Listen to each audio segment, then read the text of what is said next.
qorshaynta mashruuc.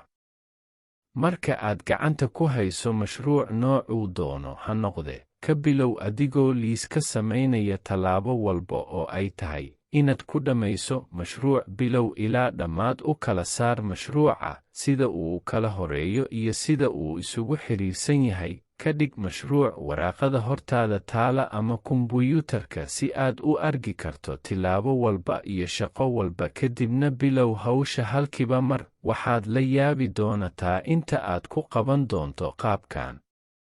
Inta aad ka shaqaynaysid liiskaada waxaad dareemi doontaa waxqabad badan iyo awood buuxda. Waxaad dareemi doontaa maarayn iyo xakamayn badan oo noloshaada, waxaadna noqon doontaa mid si dabiici u dhiirigashan inuu wax badan sii qabto. Waxaad u fikiri doontaa qaab marka hore ka wanaagsan, waadna ka hal abuur badnaan doontaa. Waxaadna yeelan doontaa aragti ka fiican tii hore oo kuu oggolaanayso inaad hawshaada si qaabkan ka dhaqsi badan u qabsato.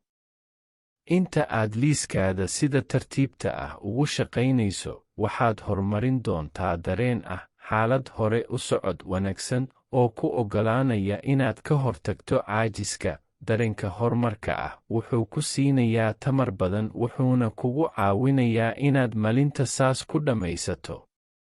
Mid ka mid ah shuruucda ugu muhiimsan ee samaynta shakhsiyadeed waa sharciga 10%. Sharcigan wuxuu leeyahay in 10% wakhtiga ee ugu horreeya ee aad ku qaadato qorshaynta iyo kala habaynta shaqadada inta aadan bilaabin ayaa kuu badbaadin kartaa in la eg 5% wakhti ee aad hawsha ku qaban lahayd marka aad bilowdo. Keliya waa inaad tijaabisaa sharcigan hal mar si aad nafsadaada ugu cadayso.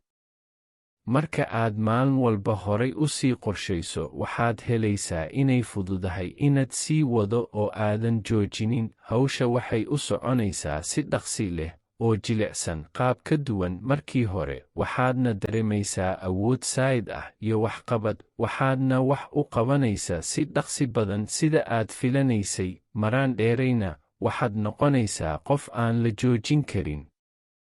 Fadlan follow dheh, laag saar iyo share garay sida fideokayna meel dheer u gaaro.